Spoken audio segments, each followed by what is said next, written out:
Vamos a comenzar a ver el último punto de este tema 3 del curso. Concretamente vamos a ver los principales indicadores técnicos que existen, los más conocidos, los más famosos, los que más se utilizan. Me interesa no solo que entendamos o comprendamos cómo se interpretan o qué nos dicen estos indicadores, sino o también vamos a hacer un esfuerzo para intentar comprender y yo para intentar explicaros cómo se crean o de qué están compuestos estos indicadores, es decir, cuál es su significado, qué intentan medir y cómo se han creado a través de alguno de una fórmula matemática, todos son fórmulas muy sencillitas, cómo se han creado y qué nos intentan transmitir. Es decir, no solo no va a valer con saber que si el RSI está por encima de 70 es un mercado sobrecomprado o si está por debajo sobrevendido o que va a haber una divergencia, sin saber muy bien qué es lo que intenta medir cada uno de estos indicadores. Entonces, lo primero que voy a decir es, vamos a centrar un poco el tema antes de comenzar a verlos. Hasta ahora, hasta este momento hemos visto a lo largo del curso, hemos estudiado, analizado el precio y sobre todo dentro del precio hemos analizado cuál era la tendencia del precio. Hemos estado haciendo un énfasis, la gran mayoría del tiempo que hemos hecho explicaciones del curso hemos estado pendientes de cuál era la tendencia del precio para intentar captar esa tendencia del precio. Por ejemplo, las medias móviles, la línea de tendencia, etcétera, etcétera, son indicadores de captar la tendencia. Hemos también visto lo que son las resistencias y los soportes, pero también viéndolos se puede ver una resistencia como un punto por el cual si se rompe hay probabilidad de que comience una tendencia al alza. Por lo tanto, al fin y al cabo estamos intentando captar la tendencia. También hemos visto brevemente el volumen, que también es significativo, aunque siempre el precio es el que manda. El volumen, otro aspecto, oye, pues si la tendencia está siendo con un cierto volumen o una resistencia que se rompe con un cierto volumen, hay más probabilidad de que exista una tendencia al alza. Ahora vamos a utilizar estos indicadores para medir otros aspectos que son bien relevantes. Uno de ellos es la aceleración del movimiento. No nos basta con saber que hay una tendencia al alza, sino que no querríamos medir o un indicador, un estadístico, que si mirando el gráfico lo vamos a ver. Igual que no nos hace falta ver un cruce de media móviles para saber que hay una tendencia alcista. Miras el gráfico y dices, oye, la tendencia de medio plazo es alcista. Y vais las media móviles que están cruzadas al alza o que un gráfico, probablemente muchos de vosotros ya sabríais, veis un gráfico y sabéis si va a estar por encima de la media móvil de 200 sesiones o no. Si últimamente ha sido alcista en tendencia de medio plazo, va a estar por encima de esa media. Pero como digo, ahora nos interesa saber, por ejemplo, otra cosa, la aceleración, lo que es el momento, la aceleración del movimiento, si la tendencia se está acelerando o desacelerando. También podéis visualmente un gráfico verlo, pero el indicador nos va a dar siempre por una forma más exacta. Otra cosa que vamos a querer medir, por ejemplo, hemos visto la correlación. Pues la correlación es otra cosa que nos interesa, por ejemplo, para llevar a cabo estrategias de pares. O la volatilidad. Es otro, aparte de medir la tendencia del precio, nos interesa saber si esa tendencia, si ha aumentado la volatilidad, si ha disminuido. Entonces, a lo mejor nos sirve un indicador que nos exprese o que nos indique de forma estadística, pues oye, pues parece que la volatilidad se está incrementando o parece que se está reduciendo. La gente, y vuelvo a decir, si vemos el gráfico y tenemos cierta experiencia, ya sabemos perfectamente viendo dos velas si se ha aumentado la volatilidad o no. Simplemente si el rango, si el máximo y mínimo, las velas, imagínate que siempre han tenido un punto y de repente en los últimos 4 o 5 días tienen 3 puntos entre máximo y mínimo, pues oye, se ha incrementado la volatilidad. No necesito a nadie que me lo diga. Hay otras veces que es más difuso esto y por eso mucha gente utiliza lo que son los indicadores. Entonces vamos a ir a presentarlo directamente. Vamos a comenzar a ver, bueno, principales indicadores técnicos. Vamos a comenzar a ver los indicadores de momento, que estos son los indicadores que la utilidad que tienen es la de intentar medir la aceleración del movimiento. Es decir, como acabamos de explicar, si una determinada tendencia se está acelerando o se está desacelerando. Por cierto, veréis en algunas ocasiones sinónimos la palabra indicador y la palabra oscilador. La única diferencia que existe, los osciladores deben su nombre a que la representación gráfica de estos indicadores, o sea, los osciladores es que la representación gráfica de, por ejemplo, el RSI o el estocástico es un oscilador. ¿Por qué? Porque va a oscilar siempre entre 0 y 100, no se pueden pasar de ahí, su rango está totalmente delimitado. Sin embargo, se dice que es indicador cuando, por ejemplo, el MAC puede valer 300, 500, no está delimitado para un determinado valor puede valer cualquier cosa. Volveremos a ello, no es importante, simplemente que lo tengáis en cuenta. Para simplificar, vamos a llamarles a todos indicadores técnicos. Y ya está, para no complicaros. Pero cuando terminemos toda esta aplicación, veréis que comprenderéis perfectamente qué es un oscilador y qué es un indicador. Por lo tanto, mide la aceleración del movimiento.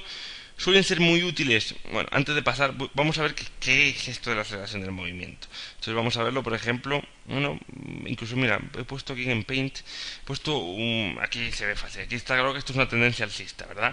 Esto de hecho se parece a una curva que nos explicaban en microeconomía, los que habéis estudiado economía probablemente la recordaréis, es muy típico de lo que se llama, por ejemplo, los rendimientos marginales decrecientes. Y algunas veces la bolsa en su tendencia alcista tiene este comportamiento. Hay gráficos que los veis que son así y luego pues se van para abajo. Esto es un poco, bueno, las teorías de estos rendimientos, no voy a entretener mucho en ello. Simplemente, pues por ejemplo, esto podría ser un gráfico que pusiese el número de trabajadores en relación a la cosecha, por ejemplo, a los kilogramos de arroz que en una determinada plantación se recoge.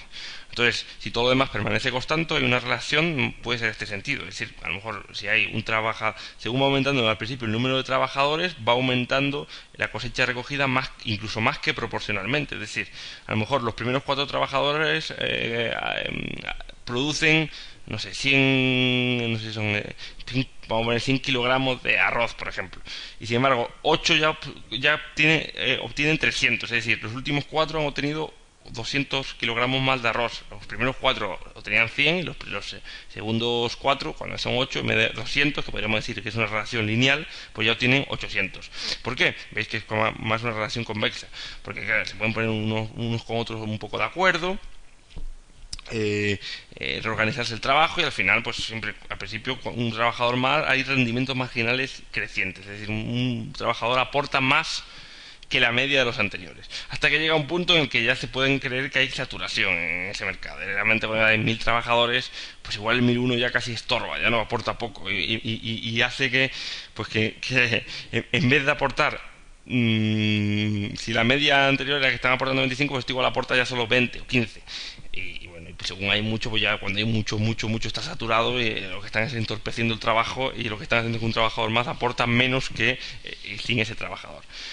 Entonces, esto se ve mucho, esto realmente se puede ver también con la aceleración del motor de un coche, ¿no? Un motor de un coche que va progresivamente y se va acelerando hasta que se pone a 160 y ya de ahí a lo mejor aumenta un poco la velocidad, pero ya 161, por mucha potencia más que le des, el coche no puede más.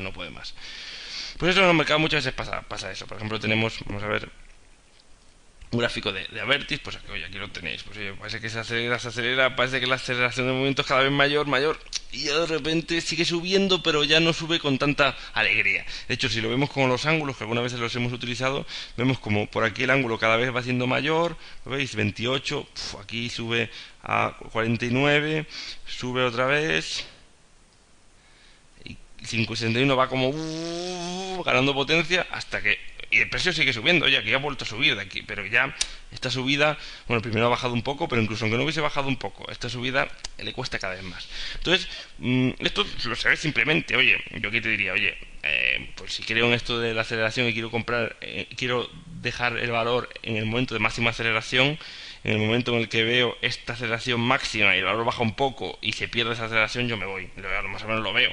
Pero podemos tener algún indicador, antes de ver el RSI, que es el que vamos a ver en la clase de hoy, dejaremos los demás para la clase que viene.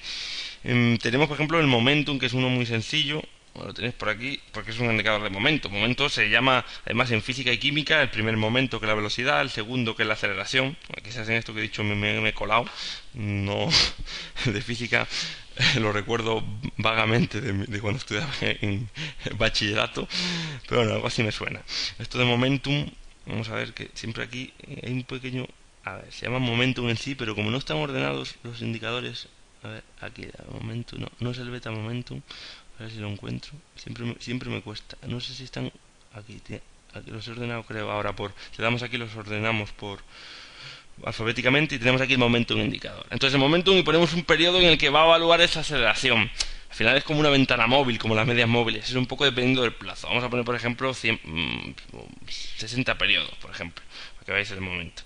¿Veis? Aquí lo que nos va diciendo es la aceleración del movimiento. ¿Lo veis? Al principio está ahí como cuando está lateral no hay aceleración y de repente empieza como cada vez no es la velocidad, sino la aceleración es lo que va aumentando. La aceleración del motor, las revoluciones, hasta que llega aquí, y aquí ha llegado a su máxima de aceleración. Luego encima aquí baja, luego podéis ver que hace nuevos máximos, pero la aceleración ya aquí acelerado poco a poco. Bueno, esto no hace falta que no hayáis entendido esto. Esto es un indicador que algunos lo utilizan porque es como el más puro, el momentum, pero tiene ciertas limitaciones. Aquí podéis ver una que, por ejemplo, veis un indicador, porque esto puede valer, aquí vale 150, llega hasta 200, o podría haber llegado, si pongo otro valor puede llegar hasta 4. Por ejemplo, vamos a verlo en Telefónica, cómo puede llegar. Vamos a ver aquí, pues aquí llega hasta 120 como mucho. Oye, pues mira, no podemos decir si es mucho o poco. Oye, aquí 120 es mucho, muchísimo. Está en su máximo esplendor cuando en esta aceleración última de Telefónica. Si vamos a ver, pues igual 120 no es tanto. Esto es porque es un indicador. El oscilador siempre está como es relativo y siempre va entre 0 y 100 para cualquier valor. Entonces, en forma relativa podemos lanzar mejor las conclusiones. Entonces vamos a ver. Bueno, ¿para qué sirven estos indicadores de momento? Son muy útiles cuando el mercado alcanza una lectura extrema. En estos casos se habla de sobrecompra o de sobreventa, hablaremos de ello. Se utilizan para detectar divergencias con el precio, simplemente divergencias, o estos indicadores de momento, como el RSI y el estocástico. Cuando hablamos de divergencias, que es una palabra que muchos habéis oído hablar seguro, me estoy refiriendo a pérdida. Una divergencia final es una pérdida de la aceleración, una pérdida del momento. Lo analizaremos ahora tranquilamente.